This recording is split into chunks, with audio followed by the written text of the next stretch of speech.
Thank you. Good afternoon, everyone. My name is Anastasia, and I am at the University of Technology, Sydney. I'm going to be presenting on some work that we've been doing around improving the mental health and wellbeing of children with intellectual disabilities, and we've been doing this work in collaboration with the University of Adelaide.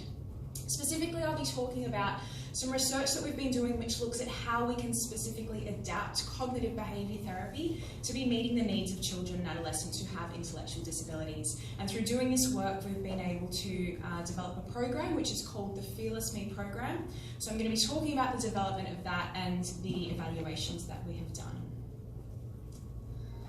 Okay, before I go on, I would like to acknowledge my research supervisors, Professor Ian Kneebone and Professor Rachel Roberts, as well as the other clinicians and researchers that have been involved in this work, and also the James N. Kirby Foundation, who have in part funded this research.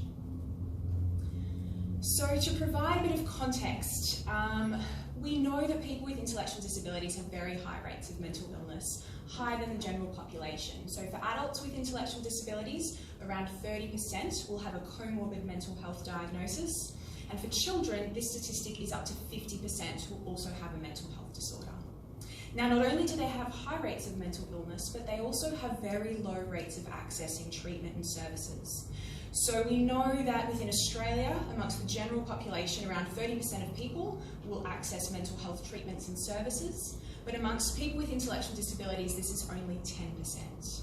So we can see already that there's this stark distinction between high rates of mental health problems and low rates of accessing treatment.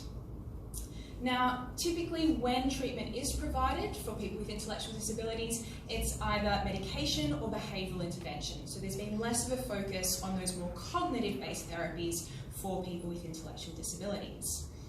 And we know that for an individual to be able to do and engage in cognitive behaviour therapy, they need to be able to identify, distinguish between and make the connections and links between their thoughts, feelings and behaviours as a foundation for being able to do CBT. Now, there's been some really promising research in the last 10 to 15 years looking at adults with mild to moderate intellectual disabilities. And what's been found is that they can correctly and successfully identify, distinguish between and make the links between their thoughts, feelings and behaviours. And so from this, there has then been research to evaluate CBT interventions for adults with mild to moderate intellectual disabilities, and it's been found to be effective in reducing depression, anger and anxiety issues. But what really stood out to us was that while this research has begun to be done amongst adults with intellectual disabilities, it hasn't yet been done amongst children and adolescents with intellectual disabilities. So the gap in the literature that we are essentially trying to address is whether CBT can be effectively adapted for children who have mild to moderate intellectual disabilities. And we're specifically looking at targeting anxiety and whether we can provide successful interventions for anxiety within this population. So in developing an adapted CBT program, we took a number of steps that I'll take you through. So the first one was to review the existing literature in order to answer three key questions. So firstly, what is the neuropsychological profile of a child that has an intellectual disability? What are the neuropsychological deficits that they're presenting with? Secondly, what sort of impact might these deficits have on CBT? And then finally, what sort of strategies can we be implementing as clinicians into therapy sessions so that we are doing our best to accommodate for these deficits, so that children are not being excluded from this treatment, but rather we as clinicians are adapting the therapy to be meeting their needs.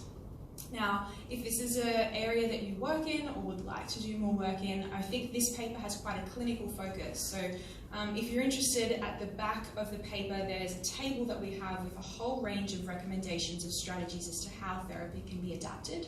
That is quite practical for clinicians.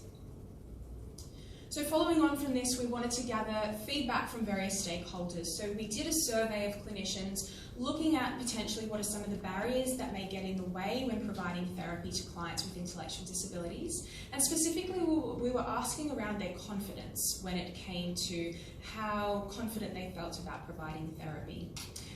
One of the really interesting and important things that I think came out of this was that clinicians were very confident when it came to the counselling components of therapy. So listening to a client's concerns, being empathetic towards their concerns, working with caregivers, etc.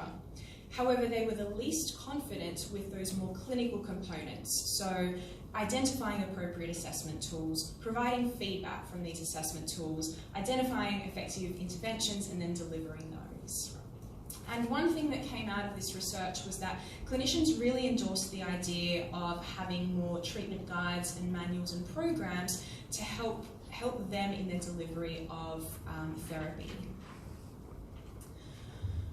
The next stage was to gather feedback from parents who had children with intellectual disabilities. We wanted to gather feedback from various stakeholders. And essentially what we did is provide parents who had children or adolescents with intellectual disabilities some information around what CBT was and a case example of what this might look like in practice. And we then asked for their feedback. So this was a qualitative study that we did. I don't have a snapshot of the actual paper, it's currently in press, but there were 5 key things that came out of this qualitative research that were really important. So we found that emotional attunement, so a parent's ability to attune to their child's emotional state, was very important in the process of therapy. The role of the parent and the role of the therapist were important. Parents were able to identify anticipated obstacles as to what may come up for their child participating in CBT. And finally, parents were also able to suggest a range of adaptations to therapy that they thought might be useful to help facilitate that process for their child. Now, the really lovely thing here was that the adaptations that parents were able to suggest mapped on quite nicely to the adaptations that we were able to pull from the literature in that initial study that we did. So combining this together, we developed what is now called the Fearless Me program, which is an adapted CBT program specifically designed for children and adolescents with intellectual disabilities. We have a website, as you can see there on the screen, and also a treatment manual. The website is freely accessible, so if you are interested, you can go online and access all the resources and tools that we have there.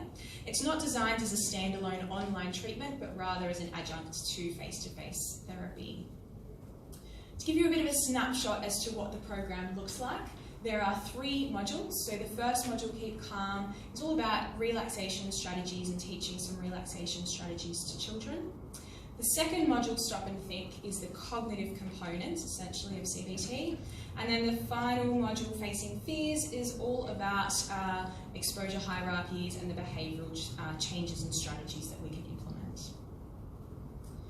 So in the first module, Keep Calm, we have a whole range of videos that teach children different strategies. So balloon breathing is essentially deep breathing. Squeeze and relax is progressive muscle relaxation. The second module, Stop and Think, has activities that help children first identify thoughts, feelings and behaviours. So the very first step of that cognitive component is teaching a child to identify and distinguish between what is a thought, what is an emotion, and what is a behaviour. We then move on to helping them identify their worry thoughts or unhelpful thoughts, and then further challenge those. And the reason we decided to create an online program in addition to the face-to-face sessions was really to meet some of those unique needs that children with developmental disabilities may experience and make it as fun and engaging as possible for them. So we did an initial feasibility evaluation of the Fearless Me program. We delivered it to 2 classes of adolescents in a school setting. So we had 21 children who completed the program. Not all of them had initially elevated levels of anxiety, but some did. But what we're really trying to find out through this study is this feasible? Can children understand the concepts? Can they use the online program? Is it user-friendly? But we did also take measures of anxiety, and we did find that for a number of the children, when we analysed their results individually, for those who did have elevated levels of anxiety, quite a number had significant reductions in anxiety by the end of the program, or had reductions which then placed them in a non-clinical or non-elevated range of anxiety. In this feasibility program, we also delivered it as a group rather than individual therapy. So the next phase for us was then to evaluate the Fearless Me program in a clinical sample. and also evaluate its feasibility within this sample. So we ran the program as one-to-one individual sessions rather than a group. And we had all participants who had either clinical or subclinical levels of anxiety. Another key difference between this and the feasibility study we had running was that parents were quite involved in this. They attended all, if not most, of the sessions. And whereas in the feasibility study we didn't have the parents involved in the school-based setting. So to give you an idea of the structure of the program, it's run over 10 sessions. Initially starting with some psychoeducation around anxiety and the initial relaxation strategies. In session 4, we work with the child and the parents to develop exposure hierarchies, which they then continue to work through for the remainder of the program. Sessions 5 to 9 then really focus on those cognitive components of the CBT.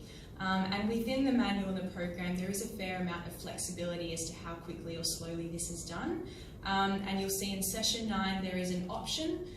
So if the child has had some difficulty understanding and implementing these cognitive strategies, the clinician does have the option to continue working on those. Otherwise, there is another module that they can complete. And then finally, a review of the skills. So far, as part of the case series evaluation we've done, we've had 9 participants who have completed, and we have more who are still continuing and undergoing the program. Average age has been 15, however, we have had children as young as 8 go through, and the eldest has been 17. Average IQ has been 58, but again, a range there. We've had children as low as 40 up to 71 completing. And we have been looking at the children's results using Reliable Change Index and examining their changes as individuals rather than groups. And the 3 main questionnaires that we're looking at are child-reported anxiety on the Spence, parent-reported anxiety on the Spence, and child anxiety life interference scale. So to give you a snapshot of the results, this graph depicts the child-reported anxiety. So anything in red is a significant change for that child. So we had 6 of the 9 children having significant reductions in their anxiety. In terms of the parent reports, 4 of the 9 children had significant reductions in anxiety. And on the child anxiety life interference scale, we've had 3 parents reporting significant reductions in anxiety. The really nice thing about the results so far for us is that all of the children have had significant reductions on at least one of those 3 measures. So it seems that the children are benefiting in some way from reduced anxiety. However, there does seem to be some discrepancies between what children are reporting and also what parents are reporting. In terms of the feasibility, we found that the one-to-one sessions have worked quite well. We've been able to tailor the program even more so to the child's needs as opposed to when it was run in groups. Parental involvement means that homework is completed regularly and they're able to facilitate this outside of sessions. But we did note that for a number of the children there was a bit of difficulty around completing the Spence questionnaire. It was quite lengthy and some of the language was a little bit complex and we needed to sort of simplify as we went. So if you would like to find out more about the program, as I said, you are welcome to access the website, which is freely available, or email myself or Ian Niebrome for more information. So thank you.